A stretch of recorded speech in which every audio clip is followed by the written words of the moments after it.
Hey guys, welcome back to another video. Today we've got a Bolens by MTD lawn tractor in here, and it's through the deck belt. So I've already got the deck off. I wasn't actually going to film this customer repair, but this is a prime example of the MTD lineup. If you watch other videos, I've mentioned MTD a lot because a lot of the products are MTD. So this one is manufactured by MTD and it's branded Bolens. So the brand name is Bolens, or store brand like Canadian Tire's Mastercraft, things like that. It's made by one company to the specifications required by the store that wants to sell them. So specifications ranging from horsepower, features, basically, and it comes down to what the store wants to be able to sell it for. So if they want to sell a machine for less money than a Bolens branded machine, it's going to have less options. It's going to have probably gears, not hydrostatic. It may or may not have cruise control. It may or may not have a different style of hydrostatic setup if it is hydrostatic. So the store will specify what they want in a unit, and MTD will build it to suit. So this is an MTD tractor. They're sold under many brand names. And I'm recording this right now, April 2020, and just to read from their website, it says, current family of brands includes products of a wide range to suit every type of customer and every type of lawn and garden. So the current brands are Cub Cadet, Troy-Bilt, Columbia, Remington, MTD, MTD Gold, Yardman, Yard Machines, White Outdoors, and Bolens. So while they all look a little different, the hoods will be different, the features will be different, the options will be different, and the price will be different. They're all made by one company. A lot of times they share common parts. Not always, but sometimes. Let's do a quick once-over on this one here. I wanted to point out just a couple of the things that stand out about this one. Now, this is, let's go to the spec sheet here. What do we see? 20 horsepower, 46-inch deck. This one happens to be hydrostatic. I have a Yard Machines or Yardworks. I think it's a Yardworks outside. It's also a 20 horse, 46-inch deck. It's got the same engine as this one. The Intech 20 horse V-twin, same engine. But the hood looks different. The colors are different. This one has an hour meter.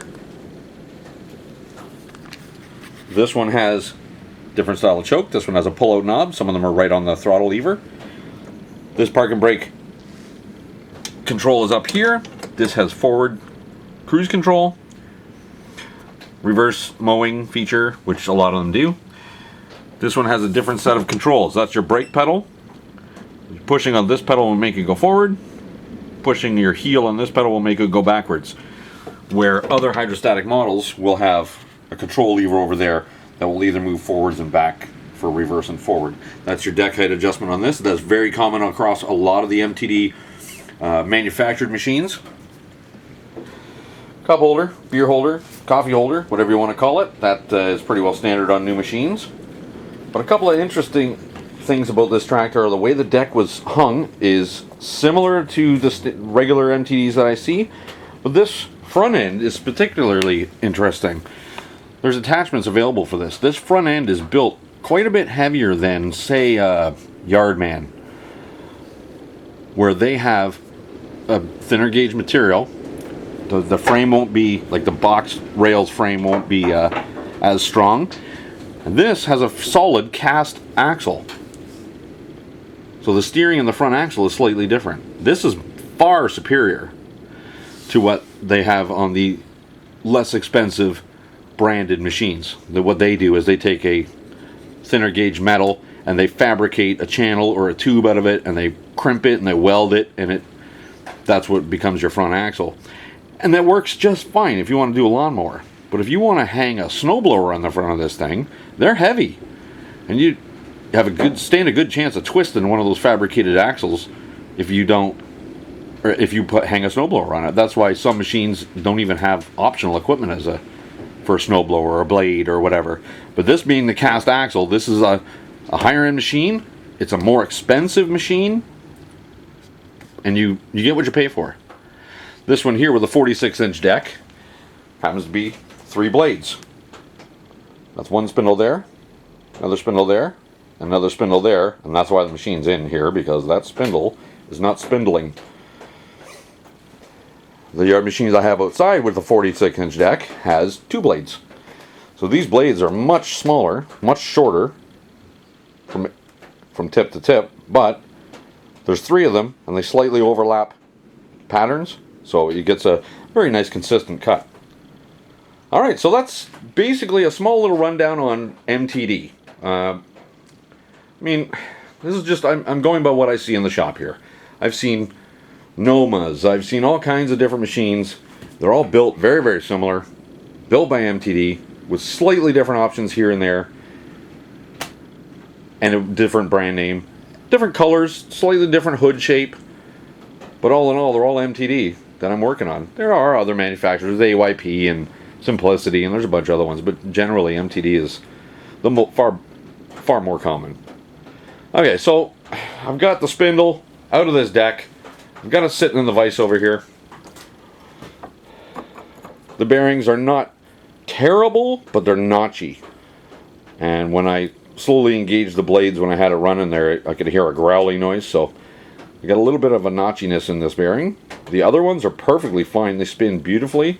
Give them a little flick with your finger and they just continue to spin and eventually slowly slow down. This one here, would give it a spin and it would be a little growly and then it would stop, come to a stop rather quick. So these bearings are tight. I'm going to change them. It's a 6204 bearing. I do have a couple in stock. So instead of ordering a spindle and waiting for all that, you know, it's extra expense too. By the time you buy the quill with bearings and everything, it's quite a bit more expensive. I mean, it's a little bit more labor to change the bearings, but if I have the bearings in stock, customer would like to have this machine back as soon as possible. Still have to order a belt, but that'll only be a couple of days away. So I'll get you in a stand, get some tools ready here. We'll punch these bearings out, we'll hammer some new ones in there, and we'll get this tractor deck back underneath where it belongs. Okay, so what we have here is a bearing on the top. Here, basically a piece of pipe, it's a spacer and a bearing on the bottom. So what I'm going to do is I'm just going to take my punch, I'm going to knock the spacer over to the side.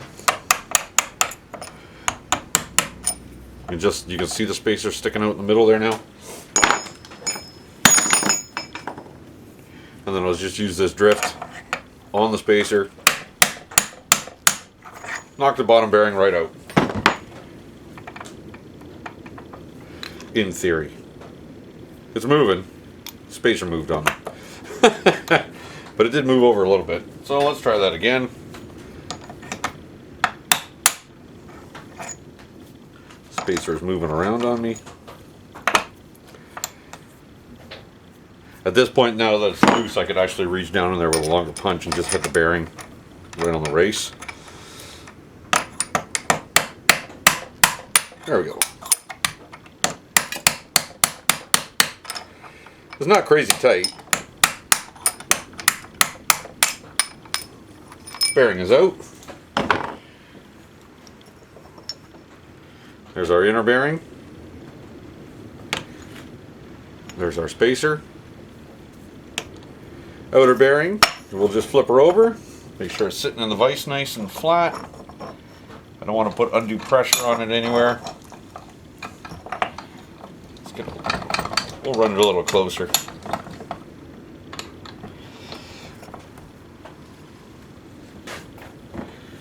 We'll just drop that other bearing out.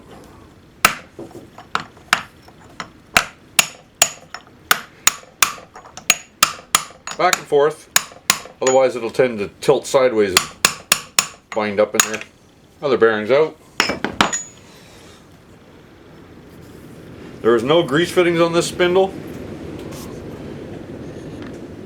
Oh, wrong way. There we go. No grease fittings on the side of this spindle. Bearings are sealed inside and outside. Cavity is empty. Well, yeah, this I can feel a notchiness in this bearing. It's not noisy in my hand, but it was noisy when I engaged the blades. This one's worse. See if you can hear it.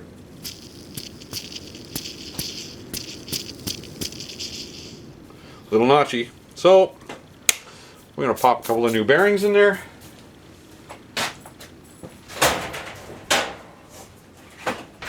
Got them in stock.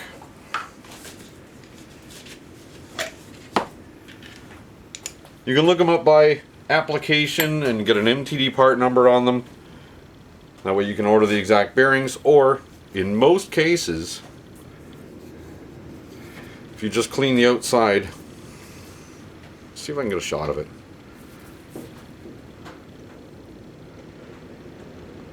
See that 6204, 6204. The RSC3 after it is just how it's, which way are we looking here? What's upside down on the camera? 6204. RS, and whatever comes out after the 6204 is going to be the specifications on the seals. Whether it's got metal seals, or one seal, or double seal, or whatever. That's the 6204 is going to give you this dimension, and the ID dimension. So all 6204 bearings will have the same dimensions this way.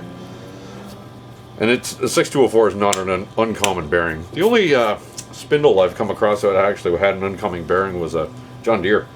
I ended up getting them right from John Deere because it wasn't a standard bearing. I could have sourced it, but I just ended up getting it from John Deere. Easy enough.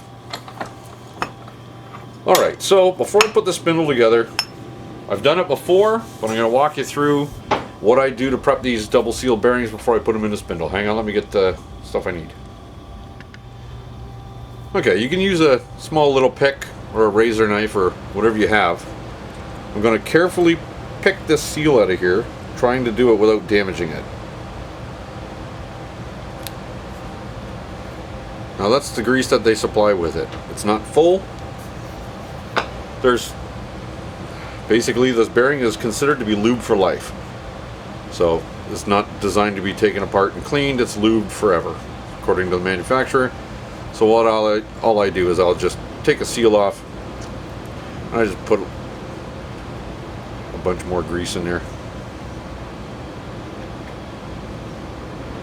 just to give it a fighting chance. That one's alright. Just pop that seal back in there. Flip it over. Second verse, same as the first. Pop the seal out.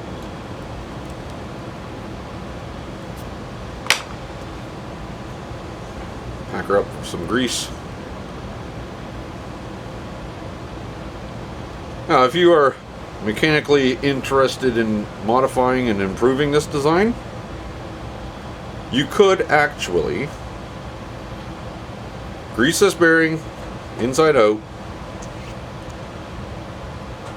and put one seal in it. Only put one side in it, and do the same for the other bearing. But when you assemble the quill, you would take the open bearing side and put it in this way, and take your bottom bearing, open bearing side in. You can drill the spindle, the quill here, and you can install a grease fitting. That way you could actually grease it with a grease gun, and it will fill the cavity, and it will grease the open side of the bearing. You could do that if you wanted, if you weren't so inclined. If this was my own riding mower, I would do it. This isn't mine, this is a customer's. I'm just fixing the bearings. That's all I'm doing. I'm not getting fancy with this one. So, we'll get this one driven in, and we can come back. There we go. I'll get this one just tapped in, then I'll get the other bearing greased. Just alternating back and forth. I'm hitting on the outside of the race here. If you were to hit on the inside of the race, you're actually putting pressure on the ball bearings themselves, and you don't want to do that. I'm only hitting on the outside. Just work it down.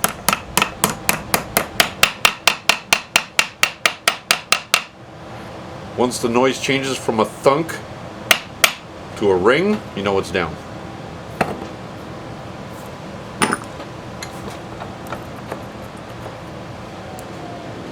Now, don't forget this thing. If you forget this spacer, you're causing yourself some grief.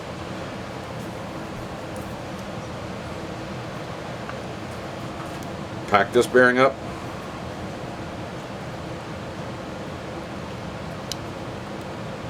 Now these seals come out very easy. There should be no reason to mangle them.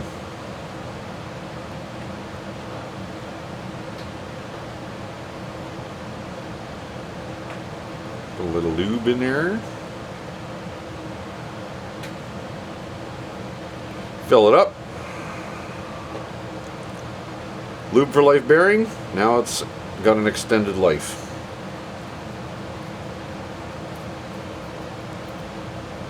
There are some mowers, and I've mentioned it in another video. I think, which one was it?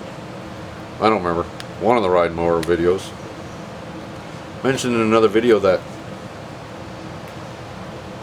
I had a John Deere in here that had a grease fitting on the spindle, on the part where I showed you earlier. Had a grease fitting there, but the bearings went bad anyways. The guy said, I don't know what's going on, I greased it. I grease it every year, but spindle still doesn't last. So I had bearings in stock for it. They took a standard bearing too, so I just put a couple of bearings in it, and when I got it open, both sides of the bearings were sealed. It was not open to the middle.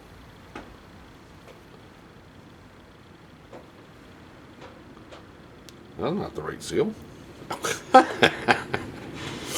I grabbed the old seal off the old bearing. It doesn't even, it fits, but it's kind of mangled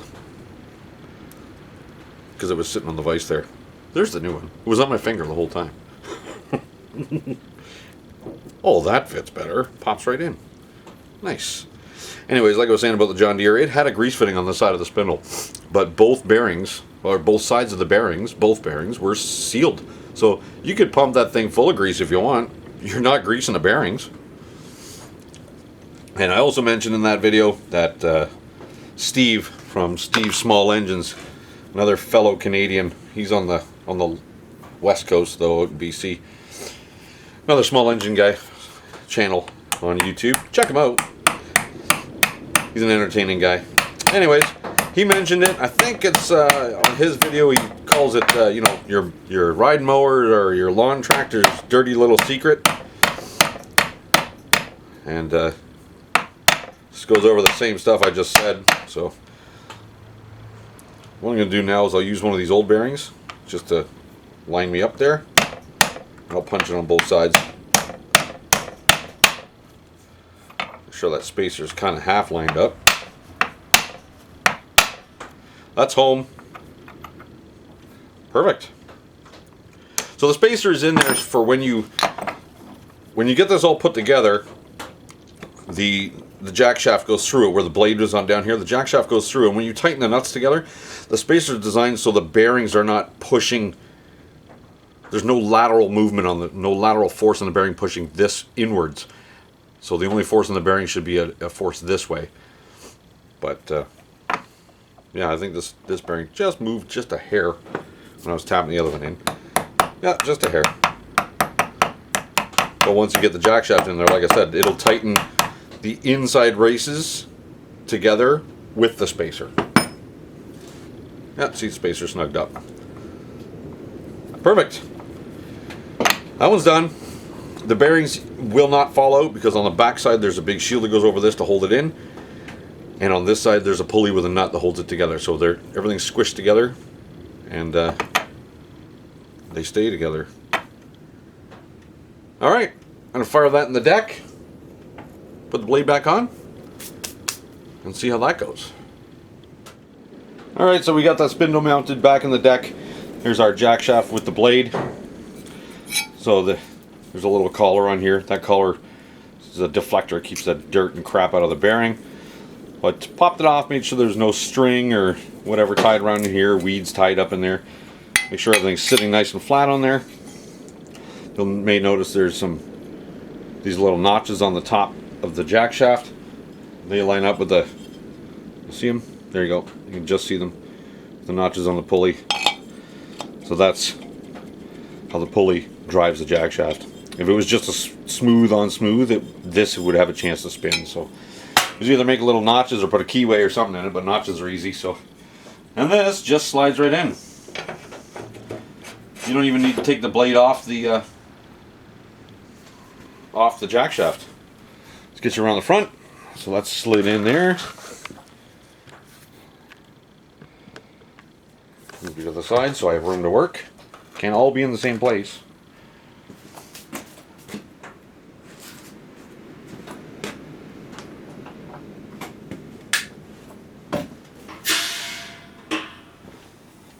Now the big impact gun air, the big air went out, so it's going to get a little noisy here in a second.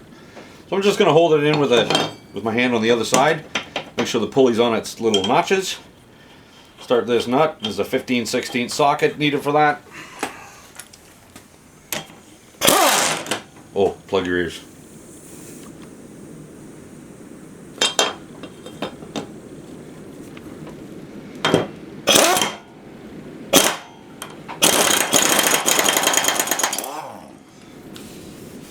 There we go. Nice and tight and quiet. Nice. Not much else I have to do to this machine. The blades are sharp. Don't have to be too concerned with that. Loop the belt back on.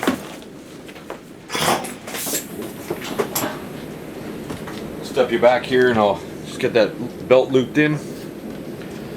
It's not hard. You don't even have to take anything apart. Just kind of work it over its own pulleys. That pulley, this pulley, this pulley. And we'll just roll it over. Oh, you know what I was going to do? This is spring loaded. This arm. And it's a little snug, so it's going to hit the pivots with penetrating oil. My favorite penetrating oil, Deep Creep. That's a pivot. Put some luber sliding on there. Get it in behind.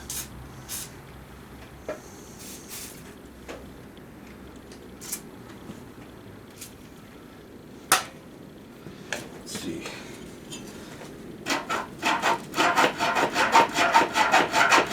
Better already. Okay, like I was saying, trying to get this rolled over there. It might be easier to roll it over the bigger pulley. This one. Come on. This way. There we go. Nice. Okay. I'll go on this side and see if I can roll that over.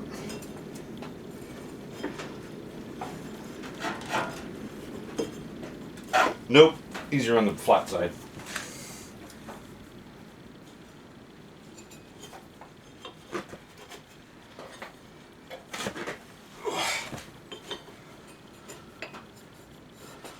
As long as our pivot pivots, this'll work. There we are. Just watch your fingers. There, she's home.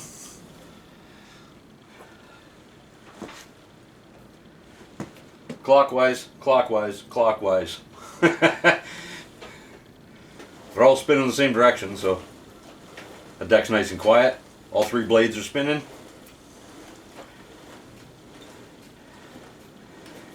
I think we got this one licked. I'll get it slid back under the machine and fire it up, and wait for a belt. I'm gonna wait for the main drive belt. That's over here and it's shredded. So this drive belt attaches to this top part of the pulley, goes through a couple of little twists and turns, and then this goes up to the engine. This pulley here. So yeah, order parts, install that belt, install the deck, and this one will be done. So it was a rather quick repair, just to basically spindle bearings. But what made me really want to do this video is the information on the MTD stuff, because it's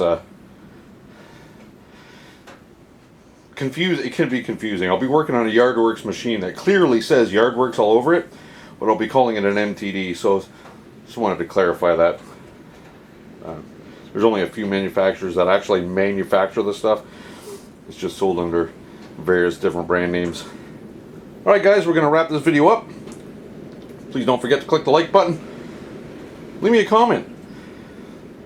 Talk to me. Say something down below. Be nice to hear from some viewers. Let me know if there's anything particular you want to see. I'll try and arrange that. Till the next one, guys. Thanks again. Take care. We'll catch you in the next one.